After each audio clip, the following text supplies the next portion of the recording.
Death comes for all, and I think it just took me. I'm Lenny, and from what must be hell, this is Ring Riffs.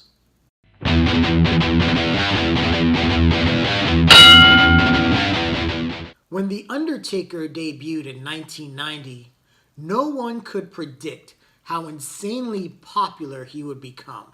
He entered as a monstrous, destructible heel that destroyed everything in his wake, and became such a fixture in the main event scene that he would challenge Hulk Hogan for the WWF title at Survivor Series 1991 and won his first title match. Sure, he would lose the title days later via shenanigans, but the message was clear. The Undertaker found his place as a perennial main eventer.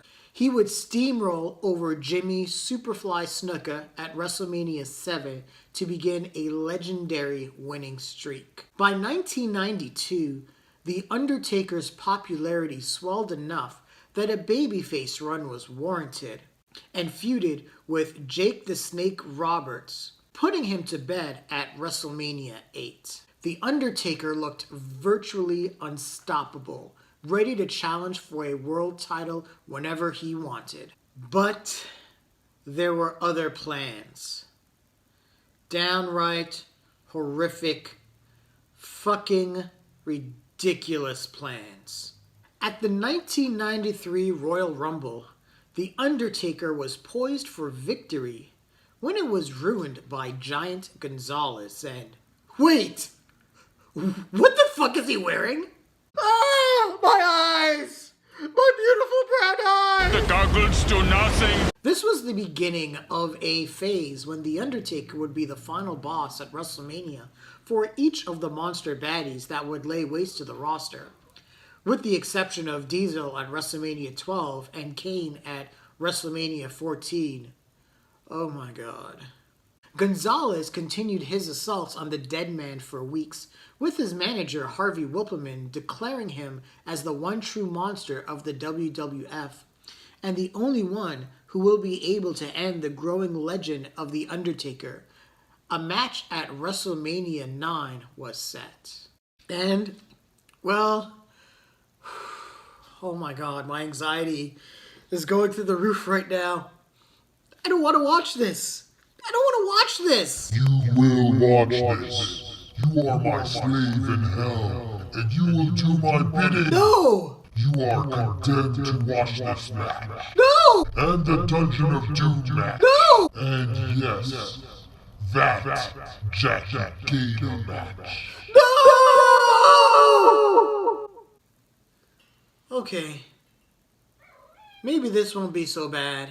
Mommy, let me know when the scary part is over. Gonzalez looks like the design elements of a character from Street Fighter, created by a crackhead, then had a confused head photoshopped on it. Kind of like Bruce Lee in Game of Death.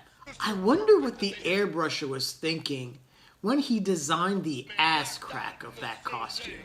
Giant Gonzales has a new hit out. Walk like an Egyptian corpse. Someone could tell that this match was going to be so bad, they attempted to burn down Caesar's palace preemptively. Look at the vulture! Look at the vulture! At the funeral. Okay. That was badass. That vulture is trying to already get the fuck out of here. Animals are always the first to know when a shitstorm is approaching. Grrr! This costume is itchier than a porcupine's anus! Look at this for a stare down, or a stare up. I clearly remember what it was like when my mentor airbrushed his chest to show me what it would look like when I'm a man. I just realized how fucked up my childhood was. Gonzalez is trying desperately to get out of his suit, but little does he know it's a symbiote. We are denim! Easy breezy, beautiful cover girl. You hit me in my beard, my only weakness! So this really makes me mad. I can train, gain muscle, and learn to run ropes, but all I ever needed was to be 8 feet tall and know how to choke a bitch. I can choke. I can choke better than the Raptors. Fucking Raptors. Still can't sleep at night. Prepare for me to choke slam you, even though the laws of physics make it impossible. Got the level. Oh, well done, Gonzalez. Shinsuke Nakamura rates that a 7 on the cock punch scale. But the Undertaker never went off his feet. Nope, I take it back. That was a 0. A 0. Shinsuke Nakamura is not impressed. Shame. For shame. I guess we should start calling him Eunuch Taker. He's from down under. That was either the most awkward double entendre or Savage just dropped promotion for the latest blockbuster, Crocodile Deadman. Hey, 6 minutes in and we have our first wrestling move. You saw The Undertaker beat by anybody? I never have. I've never in my career. Yeah, but your career spans about 3 hours, that's it. Bless you, Bobby Heenan. What do you use to make your hair so luscious? Coconut oil.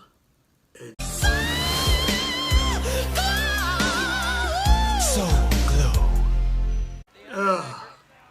Whoever designed that costume has an ass flatter than fondant.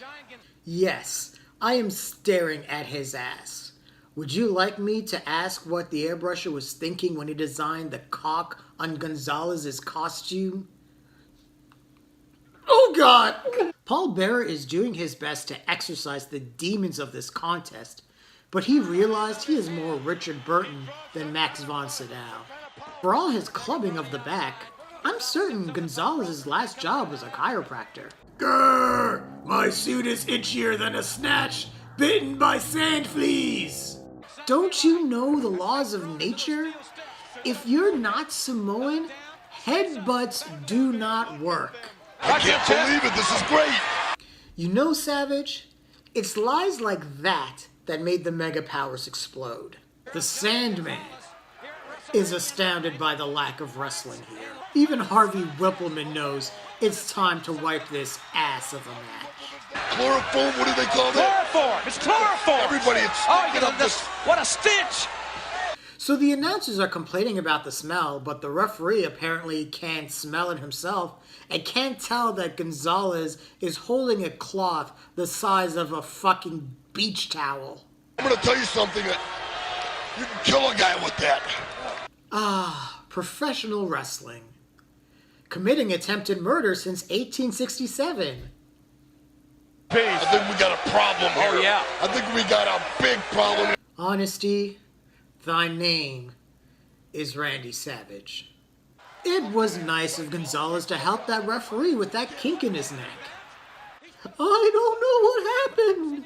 Someone said something like Bray Wyatt was going to be the new Undertaker, and he laughed so hard he collapsed. Oh.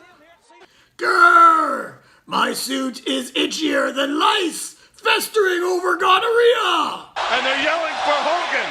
You all get pissy about the end of WrestleMania IX, but honestly, you have no one to blame but yourselves.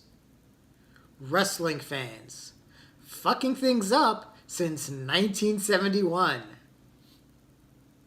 It was nice of Cyndi Lauper's and Kid Rock's siblings to join us. What's that? What's That's that? the Undertaker. Oh, no! Wait a minute! That's the look of a father, disappointed that his daughter only got a B+ on her calculus exam. Disappointed! Disappointed! No! The crowd suffered enough! Have you no shame?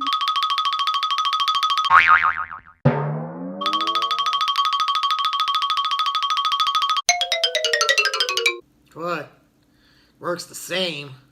Oh, that's far from over. Here comes the security. I'll tell you what happened, Mr. Gonzalez. You shit the bed. You shit the bed hard, and you should be ashamed of yourself, you fucking bed shitter.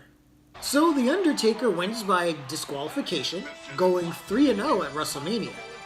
Another match, ending with a definitive victory for The Undertaker at SummerSlam 1993, ended the feud.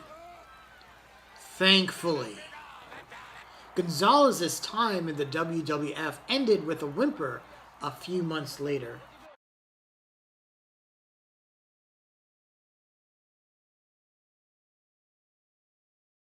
As for The Undertaker, he didn't end up doing anything significant with his career. Sometimes a match exists that is so putrid that it singes your skin and destroys everything within a 30-mile radius. Caesar's Palace is now a crypt, and I am giving you my final will and testament. For 95% of its horrific runtime, The Undertaker vs. Giant Gonzales at WrestleMania IX had two moves, kick and choke. And choking took up 85% of that. It was the worst match of arguably the worst WrestleMania of all time. That is saying something. That is saying more than something. If you show this match to your children, I am calling child services on you. If your dog is around while watching this turd from a turd, I am calling the SPCA. This match should be used as a torture tactic for terrorists. I respect the shit out of The Undertaker. He's the best big man in the business and the most iconic character in the history of the industry. But, dude, what were you thinking? What were you thinking? What was anyone thinking? What am I thinking? What is thought as a concept?